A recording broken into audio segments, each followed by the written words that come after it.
Halo Mbak, Mas, Bapak, Ibu semua, bagaimana kabarnya? Semoga semuanya masih sehat-sehat semua ya.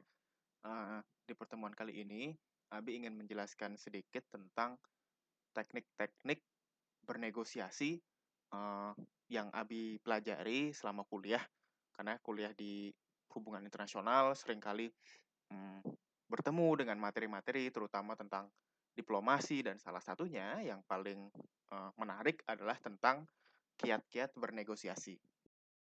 Tapi sebelum kita berjalan lebih lanjut, saya ada teka-teki sederhana nih. Misalkan di kebun ada dua warga baru, yang satu namanya Tony, yang satu namanya Tono. Nah, mereka ini sedang kebingungan karena mereka itu sedang menginginkan jeruk, tapi sebenarnya cuma ada satu jeruk. Nah, misalkan mereka berdua tiba-tiba datang ke rumah Mas Mbak Bapak Ibu untuk meminta masukan, kira-kira masukan kayak apa nih yang Mas Mbak Bapak Ibu berikan untuk Tony dan Tono supaya mereka bisa membagi jeruk yang ada itu, jeruk yang cuma satu, dengan adil di antara mereka berdua. Nah, sebelum videonya dilanjutin, tolong di pause bentar untuk berpikir bersama-sama apa sih jawaban yang tepat untuk permasalahannya Tony dan Tono. Nah, 80% orang, sebagian besar orang, itu memberikan jawaban, ya bagi dua aja, dibelah aja jeruknya. Karena kalau ada satu jeruk, untuk dua orang, ya berarti masing-masing orang harusnya mendapat setengah jeruk kan? Nah, dari Mas Bapak Ibu semua, siapa aja nih yang tadi ngejawab, oh dibagi aja jeruknya untuk Tony setengah, untuk Tono setengah. Nah, sebenarnya negosiator yang baik itu nggak boleh untuk memberikan jawaban langsung, ya dibagi dua aja. Tapi ya nggak apa-apa, karena kita semua lagi belajar kan. Saya juga dulu pas awal-awal kuliah, jawab langsung, oh bagi dua aja pak. Karena memang itu yang ada di bayangan sebagian besar orang tentang apa itu adil kan. Ya, kalau ada satu untuk dua orang, ya bagi dua aja. Sehingga dua-duanya mendapat setengah dan dua-duanya mendapat jumlah yang sama. Pelajaran pertama untuk menjadi negosiator yang baik adalah pertama-tama tanya dulu, kenapa mereka mau hal yang diperdebatkan.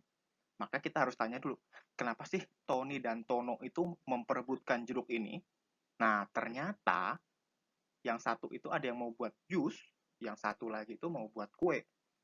Nah, ternyata Tony itu pengen buah jeruknya untuk diperas, untuk dijadikan jus.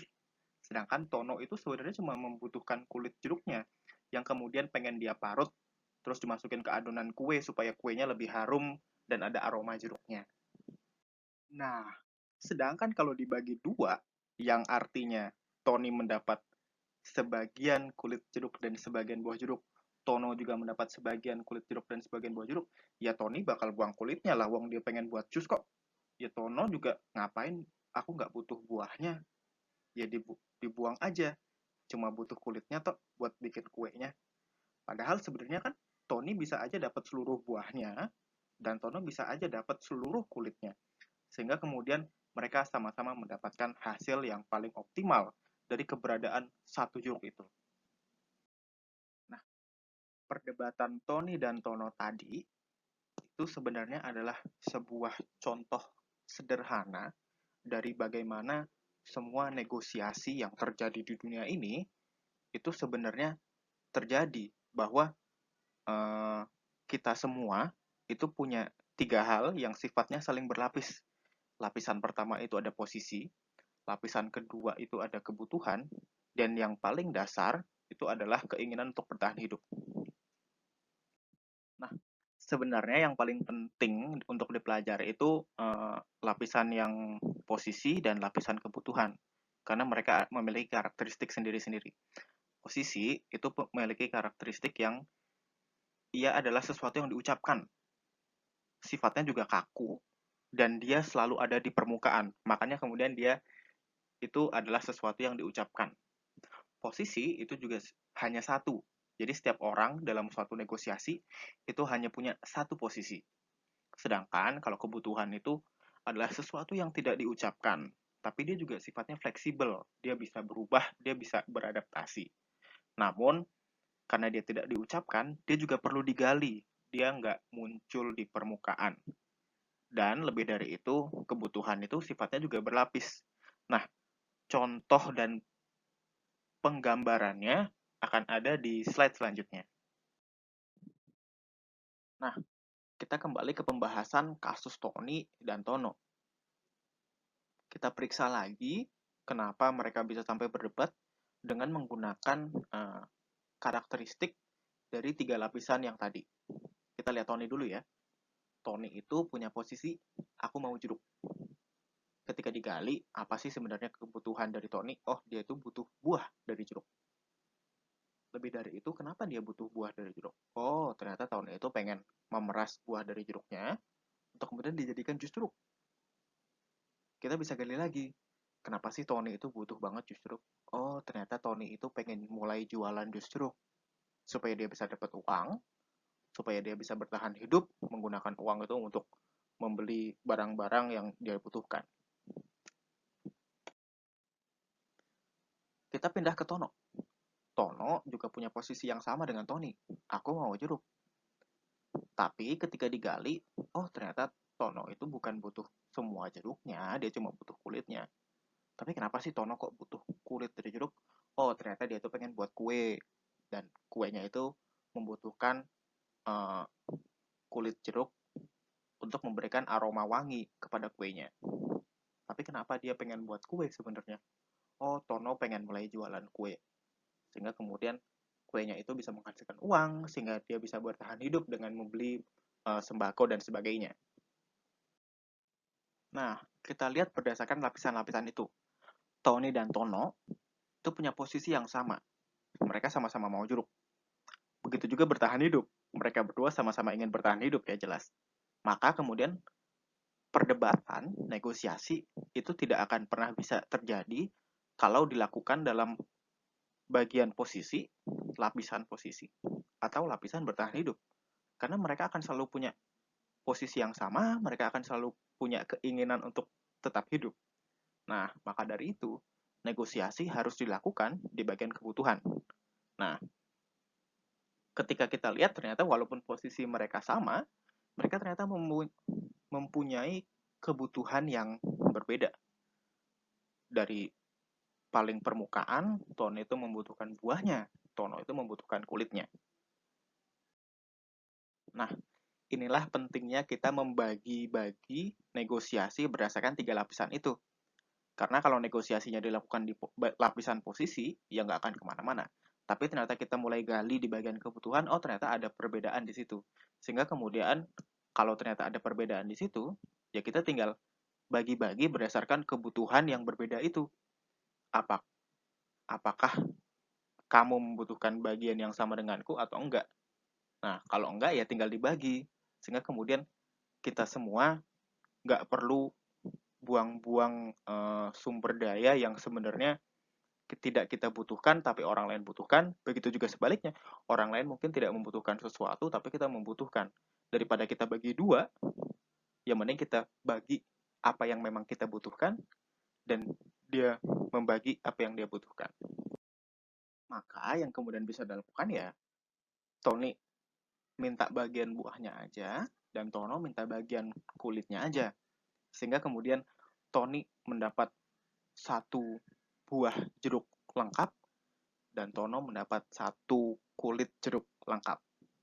Sehingga kemudian daripada dibagi dua, yang satu cuma dapat setengah buah, yang satu cuma dapat setengah kulit, dengan kita mengetahui kebutuhan yang mendasar, kita juga jadi bisa lebih membagi dengan lebih bijak. Sehingga kemudian dua-duanya malah lebih diuntungkan ketimbang kita cuma membagi dua jeruk yang satu itu. Atau sebenarnya ada cara lain untuk menyelesaikan permasalahan Tony dan Tono. Biji jeruknya ditanam, nanti begitu udah berbuah, dijual, nah hasilnya dibagi dua, setengah buat Tony, setengah buat Tono. Nah ini jelas adalah uh, keputusan yang hasilnya tidak bisa dinikmati saat ini juga, tapi mungkin ketika dipikir-pikir, oh hasil jualan dari buah jeruknya mungkin lebih tinggi daripada Tony jualan jus dan Tono jualan kue. Mungkin ini bisa jadi malah keputusan yang lebih menguntungkan Tony dan Tono. Nah, ini juga pentingnya kenapa kebutuhan itu perlu digali selalu lebih dalam, karena pada akhirnya kebutuhan berlapis. Dan dari lapisan-lapisan baru yang kita temui, kita juga menemui potensi-potensi keputusan yang saling menguntungkan. Maka dari itu, negosiasi itu tidak boleh dipahami sekadar sebagai sebuah bentuk, sebuah proses tawar-menawar, karena lebih dari itu. Negosiasi adalah usaha untuk pada dasarnya penyelesaian masalah. Menyelesaikan masalah Tony butuh jus dan Tono butuh kue. Tony butuh buah jeruk, Tono butuh kulit jeruk.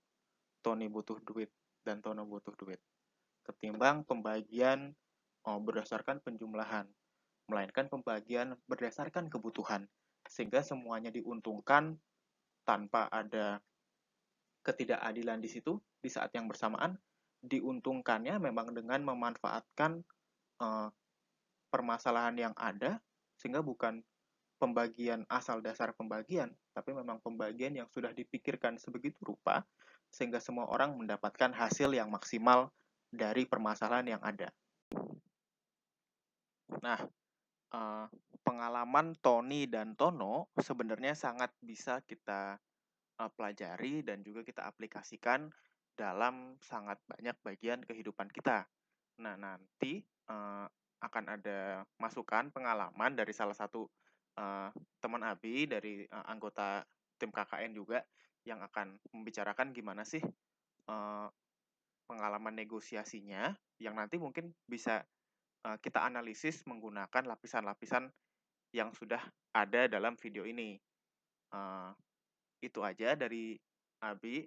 Monggo kalau ada pertanyaan, kalau ada kebingungan, oh gimana sih membagi misalkan kebutuhannya, atau mungkin ada pertanyaan lain, atau mungkin ada komentar, bisa banget diomongin di grup supaya kita bisa bersama-sama belajar. Itu dulu dari Abi. Terima kasih.